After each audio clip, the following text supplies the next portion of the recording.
Product Germany China product ಅಲ್ಲ. Warranty ಬಂದು 36 month warranty ಕೊಡ್ತೀವಿ. ವಾರಂಟಿ ಏನಕ್ಕಂದ್ರೆ ಇಂಜನ್ಗೆ ಗೇರ್ ಬಾಕ್ಸ್, ಇದು ಇಂಜನ್ ಪೂರ್ತಿ, ಅದೇ ಈ ಗೇರ್ ಫಿಟ್ಗಳಲ್ಲ, ಬೇರೆ ಇಂಜನ್ಗೆ ಪೂರ್ತಿ ಗೇರ್ ಬಾಕ್ಸ್ ವಾರಂಟಿ ಕೊಡ್ತೀವಿ 36 ಮಂತ್. ಇದರಲ್ಲಿ ಏನು ಪ್ಲಸ್ ಪಾಯಿಂಟ್ ಅಂದ್ರೆ ಇವು ನಿಟ್ಟೆ ಮುಖಾಂತರ ನೀವು ಹೋದ್ರೆ ನಿಮ್ಗೆ ಅಟ್ಯಾಚ್ಮೆಂಟ್ ಸಿಗುತ್ತೆ.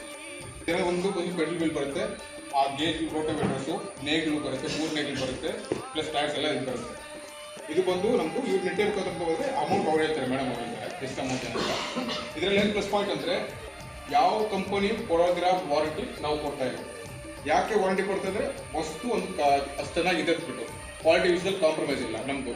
ಮೇನ್ ಅಂದ್ರೆ ನಾವು ಬರೋದಂದ್ರೆ ಭಾರತದಲ್ಲಿ ರೈತರಿಗೆ ಉಪಯೋಗ ಆಗಬೇಕು. ಇದೇ ಪ್ರಾಡಕ್ಟ್ ಬೇರೆ ಕಂಪನಿ ಹೋದ್ರೆ ತುಂಬಾ ಕಾಸ್ಟ್ ఎక్కువ ಆಗುತ್ತೆ, ಅದಕ್ಕೆ ಪ್ರೈಸ್ ಜಾಸ್ತಿ ಆಗುತ್ತೆ. ಅದು ನಮ್ಮ ಕಡಿಮೆ ಪ್ರೈಸ್ ಅಲ್ಲಿ ಜನರಿಗೆಲ್ಲ ಯೂಸ್ ಆಗಬೇಕು, ವಾರಂಟಿ ತೆಗೆದುಕೊಟ್ಟು ಕ್ವಾಲಿಟಿ ಬಗ್ಗೆ ತಿಳ್ಕೊಬೇಕು ಅಂತ ಅಷ್ಟೇ. ಯಾಕಂದ್ರೆ ಇವಾಗ ಮೊದಲು ಬಂದು ತುಂಬಾ ಲೋ ಕ್ವಾಲಿಟಿ ಪ್ರಾಡಕ್ಟ್ ಬಂದು ಜನರಿಂದ ಸ್ಪಾಯ್ಲ್ ಆಗಿದೆ. ಸ್ಪಾಯ್ಲ್ ಆಗಿರೋದಂದ್ರೆ ಕಾರಣ ಏನಂದ್ರೆ ಲೋ ಪ್ರಾಡಕ್ಟ್ ಕೊಟ್ಟು ಏನಾದ್ರು ಗೊತ್ತಾಗಲ್ಲ ಜನರಿಗೆ. ರೊಕ್ಕ ಕಡಿಮೆ ಇದ್ರೆ ಮಾತ್ರ ಸಾಕು ಅಂತ ನೋಡ್ತಾರೆ. ಬಟ್ ರೊಕ್ಕ ಕಡಿಮೆ ಇದ್ರೆ ಒಳ್ಳೆ ಕ್ವಾಲಿಟಿ ಸಿಗಲ್ಲ ನಮಗೆ. ರೊಕ್ಕ ಸ್ವಲ್ಪ ಜಾಸ್ತಿ ಆಗೋದು. ಐಫೋನ್ ನೋಡ್ತೀರಾ, ಇವಾಗ ವಿವೋ ಫೋನ್ ನೋಡ್ತೀರಾ, ಅದಾದ್ಮೇಲೆ ಕಂಪ್ಯಾರಿಸನ್ ಮಾಡಿದ್ರೆ ಇದು ಐಫೋನ್ ತರ ಲೆಕ್ಕದಲ್ಲಿ ಈ ಜರ್ಮನಿ ಪ್ರಾಡಕ್ಟ್ A1 ಕ್ವಾಲಿಟಿ ಇದರಲ್ಲಿ A1 ಬರುತ್ತೆ, B ಬರುತ್ತೆ, C ಬರುತ್ತೆ, D ಬರುತ್ತೆ, F ಬರುತ್ತೆ. ಅದರಲ್ಲಿ F ತುಂಬಾ ವಸ್ತು. ಅದು ನಮ್ದು A1 ಕ್ವಾಲಿಟಿ ಅಷ್ಟೇ ಹೇಳ್ಬೇಕಂತ ಸಿಂಪಲ್ ಆಗಿದೆ.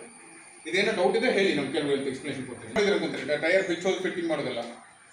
ಇನ್ನೊಂದಂದ್ರೆ ಈ ಬರೀ ಇದೆ ನಮ್ಮಂದ್ರೆ ಮಧುರೆಗೆ ಕಡಿಮೆ ಅಂದ್ರೆ ಒಂದು ದಿವಸಕ್ಕೆ 1 ಗಂಟೆಗೆ ಎಷ್ಟು 1,300 ರೂಪಾಯಿ ತಗೋತಾರೆ ನಮ್ಮೂರ ಕಡೆ ಕೋಲಾರದಲ್ಲಿ ಮಾವಿನ ತೋಟ ಹೊಡೆಯಕ್ಕೆ. ಇವಾಗ ಇಲ್ಲೆಷ್ಟು ಅಂತ ನಮ್ಗೆ ಗೊತ್ತಿಲ್ಲ. ಅದೇನಾಗುತ್ತಂದ್ರೆ ಆ 1,300 ರೂಪಾಯಿ ಕೊಡೋದು ಬಂದು 1,000 ರೂಪಾಯಿ ಮ್ಯಾಕ್ಸಿಮಮ್, ಒಂದು 500 ರೂಪಾಯಿ 600 ರೂಪಾಯಿ ಪೆಟ್ರೋಲ್ ಮಾತ್ರ ನಮ್ಗೆ ಆದರೆ ಒಂದು ದಿವಸಕ್ಕೆ ಪೂರ್ತಿ ಮುಗಿಸೋಗ್ಬಿಡ್ತೀರ. ನೀವು 1 ಗಂಟೆಗೆ ಆಗೋದು, ನೀವು ಒಂದು ಪೂರ್ತಿ ಏಕರೆ ನಿಮ್ಗೆ ಮಾಡ್ಕೊಬೋದು, ಈಸಿಯಾಗಿ ಮಾಡ್ಬೋದು ಸರ್, ಏನು ಪ್ರಾಬ್ಲಮ್ ಇಲ್ಲ.